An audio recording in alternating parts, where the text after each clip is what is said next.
Hey, everybody. All right, today's episode is going to be part of the annual podcast-thon, and it's going to be on behalf of the group ADHD Aware. I am a individual that's been diagnosed with ADHD, so this topic is very important to me, and I wanted to have the opportunity to really break down what this diagnosis is and how it impacts me and everybody else. I'll start with talking about what happened to me yesterday. So yesterday, I missed my scheduled time for supervision. So even though I meet at the same time every week, I was having a conversation with my coworkers and completely forgot what I was supposed to be doing for a whole hour. This is a classic ADHD moment. If you've ever done the same thing or felt like your brain is running a million tabs while the rest of the world is on one, you're in the right place. Today we're covering the latest 2026 numbers, the biggest myths that still drive me crazy, exactly how ADHD shows up in adult life, especially for women getting diagnosed later, the brain science behind it all, including how the ADHD brain actually develops differently and why executive functioning is at the heart of everything.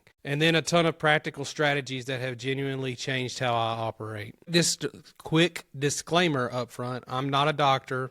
I am a therapist, but this is my personal experience mixed with some of the most current studies and data available. If anything here resonates and you're thinking about diagnosis or treatment, please talk to a qualified professional. It's not just being distracted or needing more discipline. ADHD is a neurodevelopmental condition that affects how your brain handles executive tasks like focus, motivation, planning, and self-regulation. At its root, it's about differences in dopamine and norepinephrine signaling reward processing and how different brain networks talk to each other. And the numbers, they're bigger and more nuanced than most people realize. According to the latest CDC data, 2022 National Survey of Children's Health, with trends holding strong into 2025 and 2026, about 11.4% of U.S. kids aged 3 to 17, that's roughly 7.1 million children, have ever been diagnosed with ADHD. Around 10.5%, 6.5 million, have current ADHD. That's about a million kids since 2016. Globally,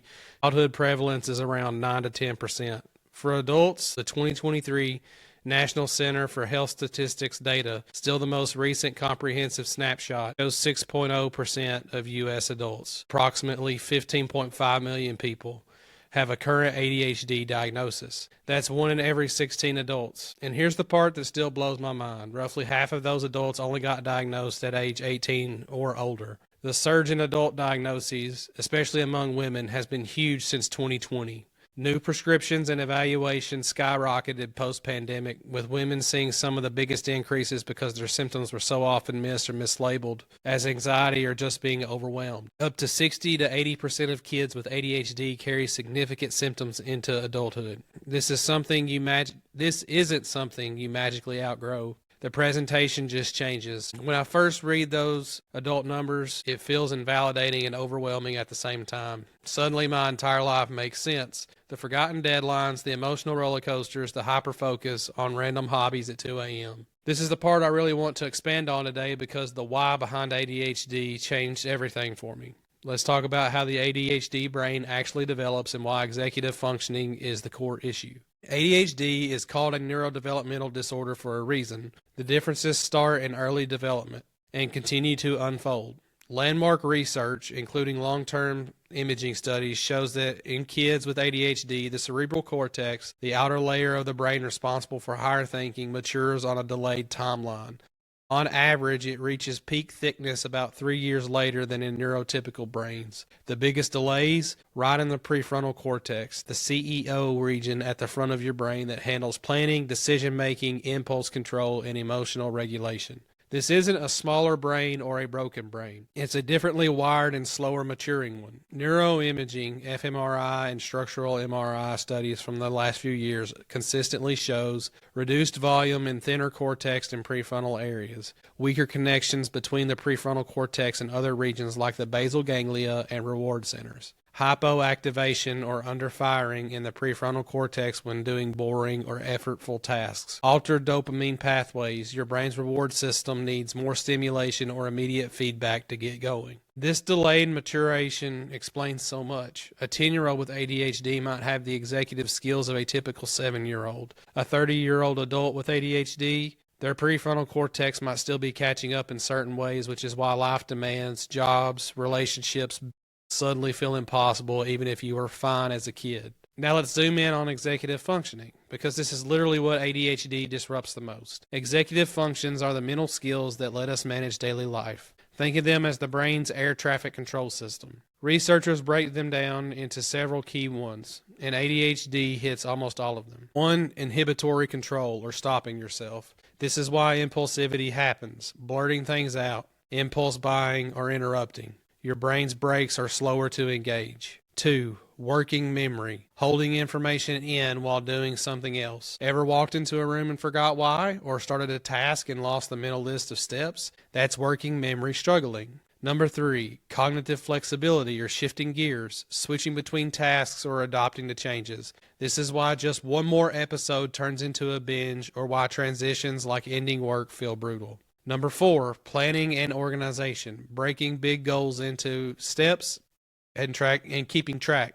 This is where did I put my keys, and how do I even start this project? 5, task initiation, actually starting something when there's no immediate reward. This one is brutal. Your brain's motivation system has a higher threshold. Number 6, emotional regulation, managing feelings so they don't hijack everything. This ties into rejection-sensitive dysphoria. Tiny feedback feels devastating. The beautiful and frustrating thing is that these aren't character flaws. They're the direct result of the delayed prefrontal development and dopamine differences. When your executive functions are running on a different schedule, everyday life feels like trying to run on Windows hardware designed for DOS. The good news, brains are plastic with the right supports. With the right supports, we can build scaffolding that compensates for those delays. Personally, learning this science lifted so much shame. I stopped thinking I'm crazy and started thinking my prefrontal cortex is just building its highways. I just need better road signs. Now let's talk about some common myths and misconceptions. Myth number 1, ADHD is just laziness or a lack of willpower. The reality is your brain's dopamine system literally needs more to get motivated. It's biology and not moral failing.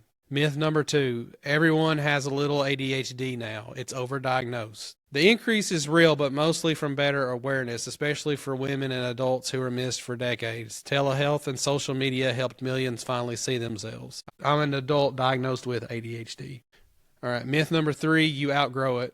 Up to 60 to 80% of childhood cases persist. The hyperactivity quiets down. The internal chaos and executive struggles often ramp up with adult responsibilities. Myth number 4, medication is the only answer or it turns you into a zombie. Meds help many by supporting those dopamine pathways, but they're one tool. Therapy, coaching, lifestyle, and strategies work powerfully too, often in combination. Myth number 5, ADHD is a superpower. Some strengths exist, creativity, hyperfocus, out-of-the-box thinking, but framing it only as a superpower dismisses the real executive and emotional costs. It's a difference with both challenges and gifts. How ADHD shows up in real life. Now let's connect the brain science to daily life, especially for adults. Time blindness, which is what happened to me yesterday. Task paralysis, emotional dysregulation, rejection-sensitive dysphoria, hyperfocus that makes you forget to eat, all rooted in those executive function gaps and delayed prefrontal maturation. For women, it's often the inattentive presentation plus massive masking,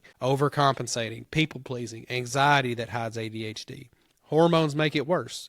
Estrogen fluctuations during cycles or premenopause can tank dopamine even more. Comorbidities are super common. Anxiety, depression, sleep disorders, burnout. The executive load of adult life, work, parenting, relationships reveals what was always there. My own story, I thought I was just bad at adulting until the prefrontal delay explanation clicked. My working memory and task initiation were always lagging, and now I get it. So at 34, it's at roughly 66% of whatever age you are. So at 34, I'm like I don't know, I'm just doing rough math, 23, 24. That's where my prefrontal cortex is developed to, if this is accurate. And I believe that it is. Here's where we turn knowledge into action. These target the executive function deficits and the dopamine needs head on. Scaffolding or delayed prefrontal development. External systems replace internal ones. Phone alarms for every transition, visual planners, apps like Todoist or Focus at Wheel.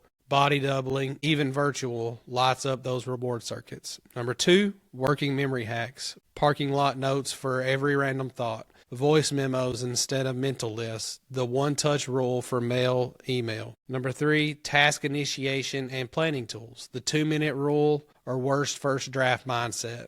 Break everything into micro steps. Use the eat the frog, but make the frog tiny. I'm not familiar with that one. All right, number 4, dopamine and reward engineering.